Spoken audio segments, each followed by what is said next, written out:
Hello everyone, welcome back to my YouTube channel easy English. मैं Shyam Mishra, English coach, corporate trader, placement expert, आपका फिर से स्वागत करता हूं अपने चैनल इजी इंग्लिश में।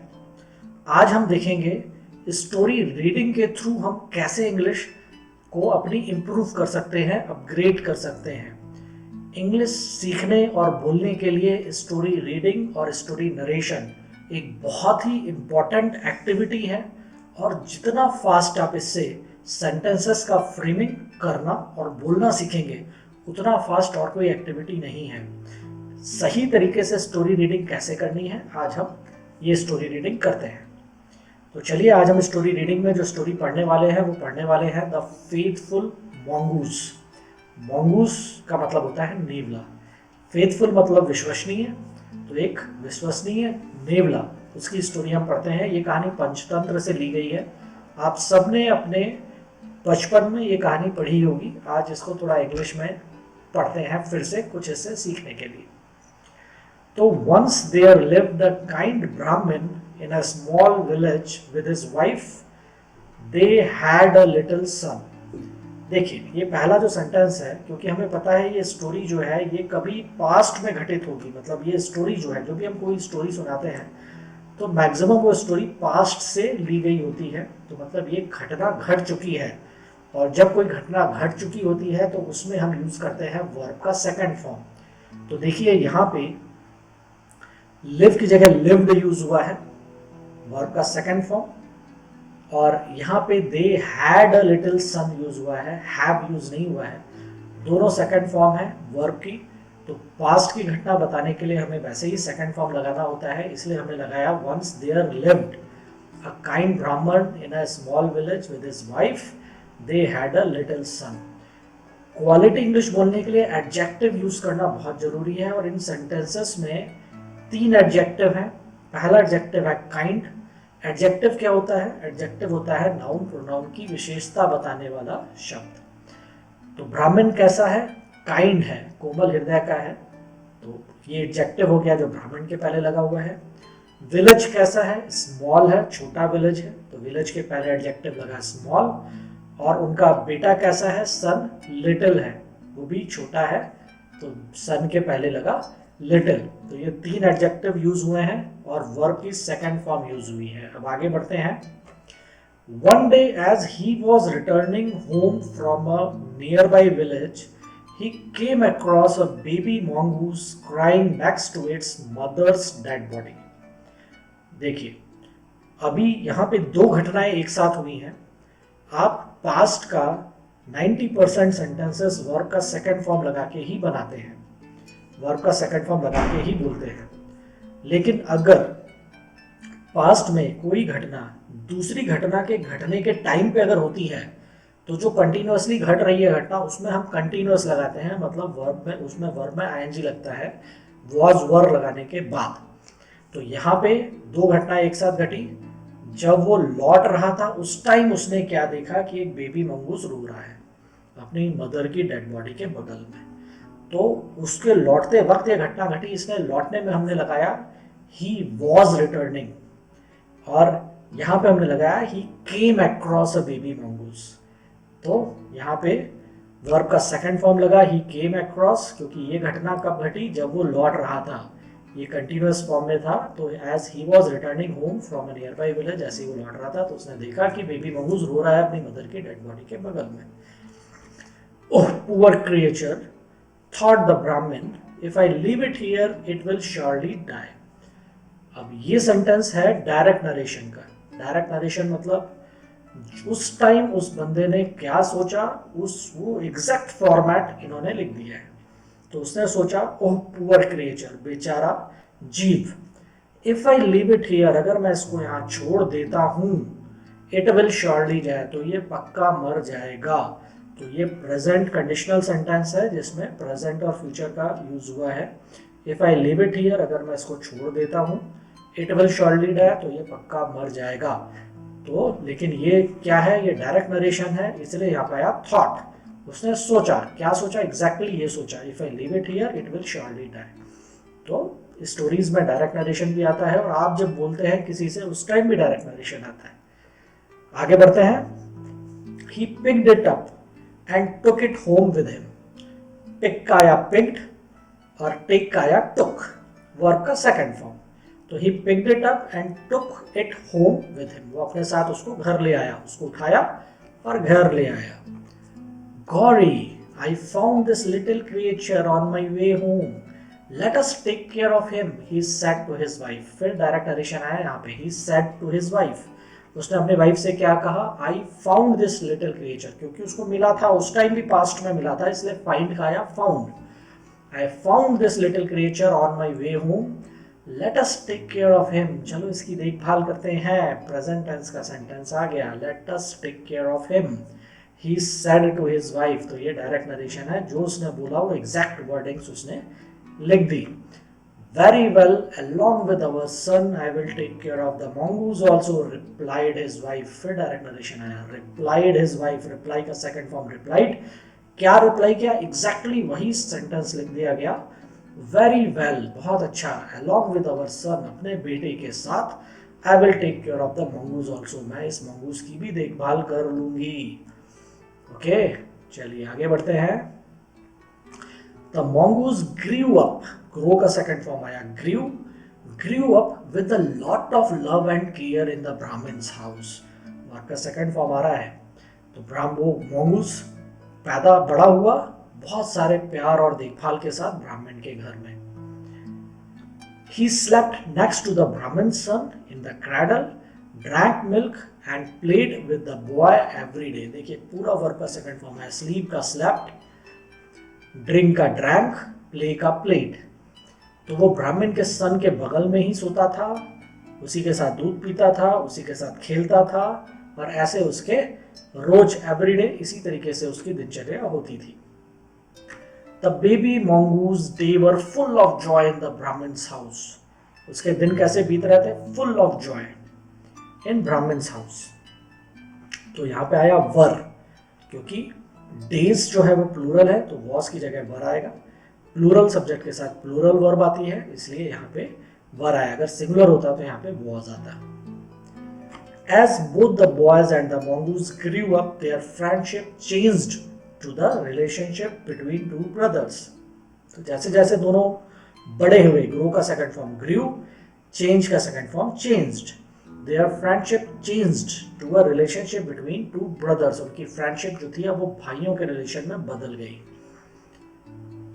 The mongoose grew up fast, and as days went by, the Brahmin's wife began to get doubts in her mind. देखिए grow का फिर आया grew, went आया go का went, और begin का आया begun। तो यहाँ पे जैसे जैसे मंगूस बड़ा हुआ, अच्छा मंगूस बच्चे से ज़्यादा तेजी से बड़ा हुआ क्योंकि जानवर ज़्यादा तेजी से बड़े होते हैं, तो ब्राह्मण की वाइफ में अब डाउट आने लगा उसके माइंड में कि ये जो है ये है तो जानवर ही ना। तो डाउट आने लगा, after all this is a wild animal, sooner or later it will show its true colours, she thought to herself. After all, आखिरकार, this is a wild animal, ये है एक जंगली जानवर, सूनर और लेटर, आज नहीं तो कल, it will show its true colour, ये अपने असली रंग दिखाएगा। शी थॉट टू हरसेल्फ, इसने अपने ही मन में सोचा। ब्राह्मण की वाइफ ने थिंक आया thought. She put the mongoose bed separately and would watch him carefully whenever he played with her son. यहाँ पे पुट जो आया है वो पुट के तीनों फॉर्म पुट ही होते हैं, पुट पुट पुट। तो ये सेकंड फॉर्म आया है, he put the mongoose bed separately, उसने मंगूस का बेड पहले तो अलग कर दिया, पहले वो बेटे के साथ ही सोता था, और अब वो उसको बहुत ही केयरफुली वॉच करने लगी। विल का सेकंड फॉर्म वुड है यहाँ पे। जब भी वो खेलता था उसके बेटे के साथ तो उसकी वाइफ उसको बहुत ही केयरफुली वॉच करती थी। One day when the Brahmin was away, Gauri decided to go to the river to fetch a pot of water. एक बार जब ब्राह्मण दूर था, ब्राह्मण सिंगुलर है इसलिए was आया, सिंगुलर वर्ब, नहीं तो वर आता है, जैसे वहाँ डेज में वर आया था। तो एक दिन जब ब्राह्मण अवे था तो गौरी ने क्या किया, डिसाइड का decided, Gauri decided to go to the river to fetch a pot of water. Pot of water को भरना, फेच मतलब भरना, तो पॉट ऑफ वाटर को भरने का उसने डिसाइड किया। फेच का और भी यूज होता है, मुर्गी जो अंडे को सेकती है उसको भी फेच कहते हैं, लेकिन यहाँ का फेच जो है वो भरने को कहा गया, पॉट ऑफ वाटर को भरना। She looked around and saw her son sound asleep in his cradle. उसने चारों तरफ देखा और उसने देखा कि उसका बेटा साउंड अस्लीप, गहरी नींद में सोया हुआ है। किसमें? क्रैडल में। क्रैडल क्या होता है? क्रैडल पालना होता है, एक झूला जिसमें वो सोता था, उस झूले को क्रैडल कहा जाता है। The mongoose was also asleep on the floor at the foot of the cradle. mongoose भी इस झूले के पैर के पास सोया हुआ था। mongoose के साथ भी was लगा है, was asleep, वो भी सोया हुआ था झूले के पैर के पास। This should take only a few moments. I hope I can trust that mongoose not to harm my little son, she said to herself, and after a final look at them both, she hurried down to the river. उसने क्या सोचा? उसने अपने आप से क्या बोला? She said to herself, say का या said, उसने अपने आप से क्या बोला? जो बोला एग्जैक्टली डायरेक्ट नरेशन में बोल दिया है। This should take only a few moments, सिर्फ कुछ ही समय लगेगा। I hope I can trust, मैं इस पे ट्रस्ट कर सकती हूँ, ऐसा मैं उम्मीद करती हूँ कि मैं इस पे ट्रस्ट कर सकती हूँ। That the mongoose not to harm my little son, कि मंगूस मेरे छोटे बेटे को नुकसान नहीं पहुंचाएगा। और ऐसा सोचते ही उसने क्या किया? उसने फाइनली देखा दोनों की तरफ, मंगूस और अपने बच्चे की तरफ, और वो hurried down to the river, और रिवर की तरफ तेजी से बढ़ गई, चली गई। Suddenly the mongoose woke up, wake का second form woke. Suddenly the mongoose woke up with a start. With a start मतलब चौंक के उठ गया। विद अ स्टार्ट, कहीं जाने के लिए स्टार्ट हो जाता ना, वो वाला स्टार्ट। विद अ स्टार्ट मतलब एकदम अटेंटिव जग गया। He had heard a very faint noise, उसने एक बहुत ही डरावनी आवाज सुनी थी। तो जब मंगूस उठा तो क्यों उठा? यहाँ पे पास्ट परफेक्ट का यूज हुआ है। दो घटनाएं एक के बाद एक हुई, तो एक के बाद एक जो दो घटनाएं होती हैं उसमें जो बाद की घटना होती है जिसपे ज्यादा जोर दिया जाता है वो परफेक्ट टेंस में यूज होता है, अदरवाइज वो इंडेफिनिट में ही यूज होगा। तो पहला सेंटेंस जो इसमें आया, the mongoose woke up with a start, ये इंडेफिनिट टेंस में आया है। और सेकंड जो है, he had heard a very फेंट नॉइज, ये परफेक्ट में आया है, पास्ट परफेक्ट में। तो याद रखिए, पास्ट के सेंटेंसेस में 90% केसेस में आपको वर्ब का सेकंड फॉर्म ही लगाना है, लेकिन जब दो घटनाएं एक के बाद एक हो रही हैं और जिसमें आपको दूसरी घटना पे जोर देके बताना है कि कैसा क्यों हुआ, उस केस में आप पास्ट परफेक्ट टेंस लगाते हैं, यूज करते हैं। तो he had heard a very फेंट नॉइज, उसने बहुत ही डरावनी आवाज सुनी थी। Looking up, the mongoose saw a large black snake crawling in through a hole in the wall. उसने ऊपर देखा तो उसने क्या देखा? मंगूस सॉ, सी का सॉ आया, एक बड़ा लंबा सांप उसने देखा जो कि क्राउल, रेंगता हुआ कहां से आ रहा है? दीवार के एक छेद से निकलता हुआ बाहर आ रहा है। The snake will harm my brother, ये सांप मेरे बेटे को, मेरे भाई को नुकसान पहुंचाएगा। ये सांप मेरे भाई को नुकसान पहुंचाएगा। Mother and father are away, mummy और पापा दूर हैं। I will have to protect my brother, will have to, ये भी मॉडल है। विल हैव टू मतलब मेरे पास और कोई ऑप्शन ही नहीं है, मुझे मेरे भाई को बचाना ही पड़ेगा। Will have to. Thought the mongoose, ऐसा मंगूस ने सोचा। तो ये डायरेक्ट नरेशन में आया है कि मंगूस ने कैसा सोचा? तो snake will harm my brother, mother and father are away, I will have to protect my brother, ये उसने सोचा। As the snake coming slithering towards the cradle, snake कैसे करता हुआ आ रहा है? स्लिथर करता हुआ आ रहा है। स्लिथरिंग मतलब जिगजैग मोशन, तो स्लिथर करता हुआ स्नेक क्रैडल की तरफ आ रहा है। क्रैडल मतलब पालना, पालने की तरफ बढ़ता चला रहा था। Brave little mongoose pounced on the huge black snake, क्या क्या पाउंस्ड किया? पाउंस्ड मतलब अपने पंजों से उसके ऊपर कूद गया, उसके ऊपर अटैक कर दिया बड़े से स्नेक के ऊपर। तो पाउंस का सेकंड फॉर्म आया है pounced. After a long ferocious fight, the little mongoose finally managed to kill the snake. एक बहुत ही लंबी ferocious फाइट के बाद, भयानक फाइट के बाद, लिटिल मंगूस ने क्या मैनेज का या managed, second form of the verb, उस सांप को उसने मारना मैनेज कर लिया, उसने मार डाला उस सांप को। जस्ट देन ही heard the Brahmin's wife returning, उसके तुरंत बाद उसने हियर का सेकंड फॉर्म आया हर्ड। उसने क्या हर्ड किया? कि ब्राह्मण की वाइफ वापस लौट रही है, लौट रही थी, उसने ये सुन लिया। Joyfully he ran out to meet his mother and tried telling her through his little animal signs that he had protected his little brother from a dreadful snake. Run का second form आया ran, दौड़ के गया, try का second form आया tried, that has, यहाँ पे has की जगह आया had, second form of the verb. Protect की जगह आया प्रोटेक्टेड, क्योंकि ये परफेक्ट टेंस है। प्रोटेक्टेड जो थर्ड फॉर्म है, उसने अपने भाई को ड्रेडफुल स्नेक मतलब जानलेवा सांप से उसने बचा लिया है। जॉयफुली मतलब खुशी के मारे वो दौड़ के गया अपनी मदर के पास और उसने कोशिश करी अपने छोटे छोटे एनिमल साइन से अपनी माँ को बताने की कि मैंने अपने छोटे भाई को एक डरावने जानलेवा सांप से बचा लिया है। But as soon as Gauri saw blood on the mongoose mouth and paws, लेकिन जैसे ही गौरी ने देखा, सीखा या saw देखा खून मंगूस के माउथ में और पॉ में, पंजों में, she thought उसने क्या सोचा, this wretched animal has killed my little son। wretched मतलब बेकार, useless, किसी काम का नहीं। this wretched animal has killed my little son, इसने मेरे छोटे बेटे को मार दिया, इस wretched animal ने। In a fit of anger, the Brahmin's wife threw the pot full of water on the mongoose, killing him instantly। Fit of anger मतलब एक झटके में जो गुस्से से भर जाता है इंसान, उसे हम कहते हैं फिट ऑफ एंगर।